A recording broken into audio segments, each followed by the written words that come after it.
आमतौर पर दिसंबर से लेकर फरवरी तक का महीना टूरिज्म के लिहाज से काफी अच्छा माना जाता है। चाहे क्रिसमस की छुट्टियां मनानी हो या फिर नए साल के मौके पर कहीं घूमने जाना हो, इससे अच्छा मौका पूरे साल नहीं मिलता। इसलिए आज हम बात करने वाले हैं बिहार के ऐसे टॉप 10 टूरिस्ट पैलेस के बारे में, जहां जाने के बाद आपको भी बिहार पर प्राउड फील होगा। और शायद आप में से कई लोग यह जानकर दंग हो जाएंगे कि ये सब बिहार में है। नंबर 10, बराबर की पहाड़ियाँ और गुफाएं। दोस्तों, बिहार के जहानाबाद जिले में स्थित बराबर की गुफाएं भारत की सबसे पुरानी चट्टानों को काटकर बनाई गई गुफाएं हैं, जो मौर्य काल की बनाई हुई है। और यहाँ की कई गुफाओं में अशोक युग के शिलालेख मौजूद हैं। वही बराबर पहाड़ी के सबसे ऊंची चोटी पर स्थित बाबा सिद्धेश्वर नाथ का शिव मंदिर है, जहाँ शिव भक्त हमेशा आते रहते हैं और सावन मास में इनकी संख्या लाखों में होती है। दोस्तों, धार्मिक मान्यताओं के अनुसार बराबर पहाड़ी के चोटी पर स्थित सिद्धेश्वर नाथ का मंदिर बाणासुर की पुत्री उखा के कहने पर बाणासुर ने ही बनाया था। अत्यंत मनोरम और भव्य इस जगह को देखने और यहाँ की प्राकृतिक छटा का रसपान करने के लिए दूर दूर से पर्यटक आते हैं। बराबर पहाड़ के पूर्वी छोर से फल्गु नदी का मनोरम दृश्य दिखाई देता है। द्वापर से लेकर मौर्य वंश तक का इतिहास खुद में समेटे और आज भी उस गौरवशाली इतिहास की याद दिलाने वाली बराबर की वादियों में लोगों को शहर की चकाचौंध से तो राहत मिलती ही है, साथ ही साथ आपको बिहार के गौरवशाली इतिहास और धार्मिक आस्था का अनूठा संगम देखने को मिलता है। दोस्तों, पटना से लगभग 100 किलोमीटर गया से लगभग 31 किलोमीटर दूर जहानाबाद के मकदमपुर प्रखंड में स्थित बराबर की पहाड़ियाँ और गुफाएं आपको एक अलग ऐतिहासिक और धार्मिक अनुभव प्रदान करेगी। नंबर 9, वाल्मीकि राष्ट्रीय उद्यान। दोस्तों, वाल्मीकि राष्ट्रीय उद्यान भारत के बिहार राज्य के पश्चिमी चंपारण जिले में स्थित बाघ संरक्षण को समर्पित एक राष्ट्रीय उद्यान है। यह बिहार का एकमात्र राष्ट्रीय उद्यान है। वाल्मीकि टाइगर रिजर्व 1 अक्टूबर से 31 मई तक सुबह 10 बजे से शाम 5 बजे तक खुला रहता है। दोस्तों, आमतौर पर वाल्मीकि राष्ट्रीय उद्यान घूमने के लिए सबसे अच्छा मौसम नवंबर से लेकर मार्च के बीच का होता है, क्योंकि इस दौरान आप बिना किसी मेहनत के आसानी से ट्रैकिंग कर सकते हैं और जंगल सफारी का लुत्फ उठा सकते हैं, क्योंकि इस दौरान मौसम सुहावना होता है। साथ ही इस दौरान आप ज्यादातर वन्य जीवों, वनस्पतियों, जीवों और पक्षियों को देख सकते हैं। हालांकि दिसंबर और जनवरी के बीच सर्दियों के महीने थोड़े ठंडे होते हैं, जहां पारा 3-4 डिग्री तक गिर जाता है।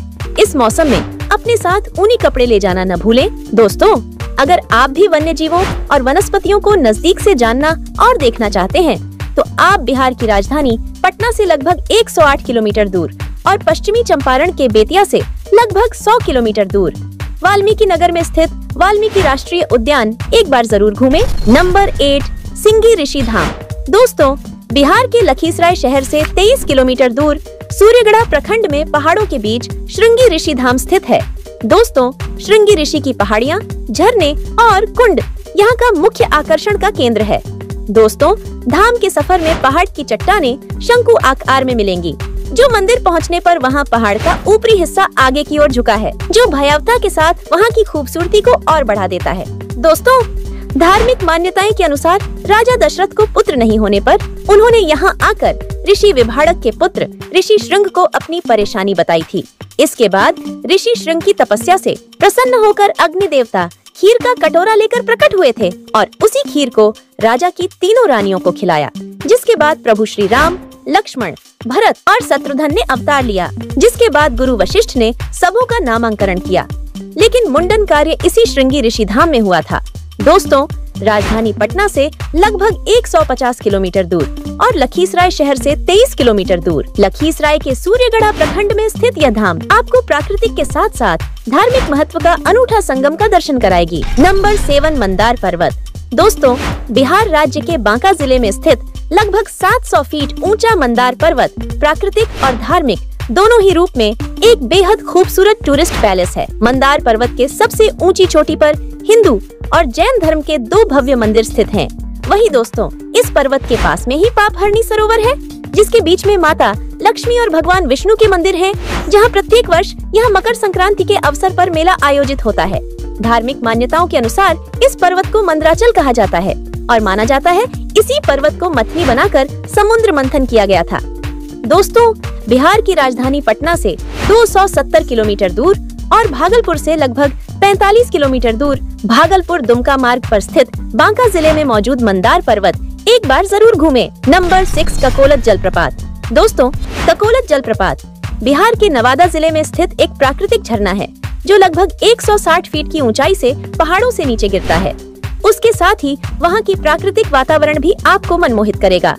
इस झरने के संबंध में एक धार्मिक कथा प्रचलित है, जिसके अनुसार त्रेता युग में एक राजा को किसी ऋषि ने शाप दे दिया था। शाप के कारण राजा अजगर बन गया और वह यहाँ रहने लगा। कहा जाता है कि द्वापर युग में जब पांडव अपना वनवास व्यतीत करते हुए यहाँ आए थे, उनके आशीर्वाद से इस शाप युक्त राजा को यातना भरी जिंदगी से मुक्ति मिली।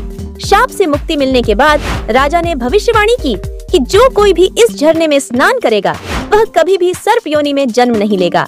इसी कारण बड़ी संख्या में दूर दूर से लोग इस झरने में स्नान करने के लिए आते हैं।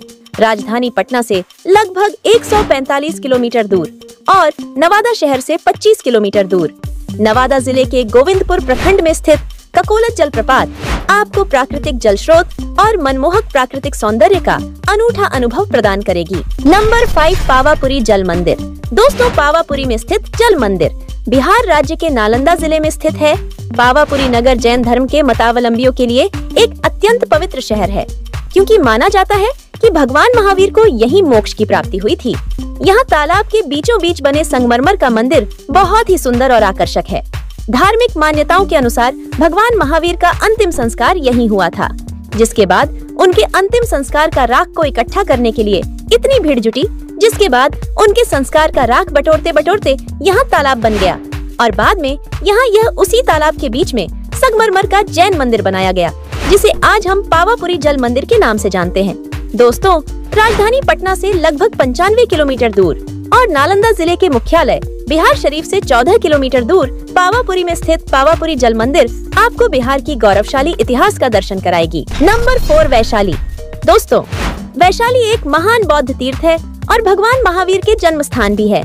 ऐसा कहा जाता है कि बुद्ध ने 3 बार इस जगह का दौरा किया और यहाँ काफी समय बिताया और अपना अंतिम प्रवचन भी यही दिया था। दोस्तों, वैशाली में ऐतिहासिक रूप से घूमने के लिए बहुत सी जगह हैं, जिसमें 52 पोखर मंदिर। इस मंदिर में गुप्त और पाल काल की काली बेसाल्ट की छवियां और कलाकृतियां आज भी मौजूद हैं। शेर स्तंभ, जिसको सम्राट अशोक ने बनवाया था। बराइला झील, जो आपको जल संरक्षण का एक अनूठा उदाहरण के साथ ही प्राकृतिक के नजदीक होने का अनुभव प्रदान करेंगी। दोस्तों, राजधानी पटना से लगभग 70 किलोमीटर दूर और वैशाली जिले का मुख्यालय से लगभग 60 किलोमीटर दूर स्थित वैशाली आपको बिहार की समृद्ध सांस्कृतिक और इतिहास का दर्शन कराएगी। नंबर 3 बौद्ध गया। दोस्तों, बौद्ध गया बिहार के गया जिले में स्थित है। गया जिले को ऐसे भी मंदिरों का शहर कहा जाता है, जहां आमतौर पर हिंदू, बौद्ध और जैन धर्म के कई ऐतिहासिक मंदिर गया में मौजूद है, जिसमें बौद्ध गया स्थित महाबोधि मंदिर और गया के विष्णुपद में स्थित विष्णुपद मंदिर पूरी दुनिया में मशहूर है। एक तरफ जहां देश विदेश से लोग बुद्ध के ज्ञान स्थली का दर्शन करने आते हैं, वहीं विष्णुपद मंदिर के दर्शन और गया में पिंडदान के लिए भी हर साल करोड़ों लोग गया आते हैं। आमतौर पर गया शहर पहाड़ों से घिरा है, जिसके कारण यहाँ आधुनिकता के साथ साथ इन पहाड़ियों पर स्थित अनेकों मंदिर बिहार की गौरवशाली इतिहास का गवाह है। नंबर 2 पटना। दोस्तों, पटना बिहार की राजधानी तो है ही साथ पर्यटन के लिहाज से भी पटना का काफी महत्व है। आप अगर पटना घूमने का विचार कर रहे हैं तो आपको पटना में गंगा किनारे मरीन ड्राइव का लुत्फ उठाने के साथ ही Golghar, Buddha Smriti park, Bihar museum, ISKCON temple, Taramandal और संजय गांधी जैविक उद्यान सहित दर्जनों ऑप्शन है। अगर आपको कोई खास प्लान के तहत कहीं घूमने जाने में दिक्कत आ रही है तो आप आंख बंद करके पटना जा सकते हैं। फाइनली नंबर 1 पर आती है राजगीर। दोस्तों, राजगीर बिहार का एक ऐसा पर्यटन स्थल है जहां आपको आस्था, प्राकृतिक सौंदर्य के साथ ही बदलते बिहार की आधुनिकता का एक साथ दर्शन होंगे। एक तरफ जहां राजगीर गर्म कुंड के लिए प्रसिद्ध है, वहीं दूसरी तरफ बौद्ध धर्म और हिंदू धर्म से जुड़े कई मंदिरों के साथ साथ आपको यहाँ जंगल सफारी, रोपवे और ग्लास ब्रिज जैसे कई टूरिस्ट पैलेस का मजा उठाने का मौका भी मिलेगा। दूसरी तरफ आपको आधुनिक बिहार की तस्वीर के रूप में राजगीर में आपको नव निर्मित नालंदा विश्वविद्यालय और राजगीर खेल परिसर सहित राजगीर में बन रहे नव निर्मित अंतर्राष्ट्रीय क्रिकेट स्टेडियम को भी देखने का मौका मिलेगा। दोस्तों, राजधानी पटना से लगभग 105 किलोमीटर दूर स्थित राजगीर को आपकी टूरिस्ट खर्च का पाई वसूल कर देगा। बहरहाल इस वीडियो में इतना ही। आप इन 10 टूरिस्ट पैलेस में कहां जाना पसंद करेंगे? कमेंट में बताना। मिलती हूं अगले वीडियो में।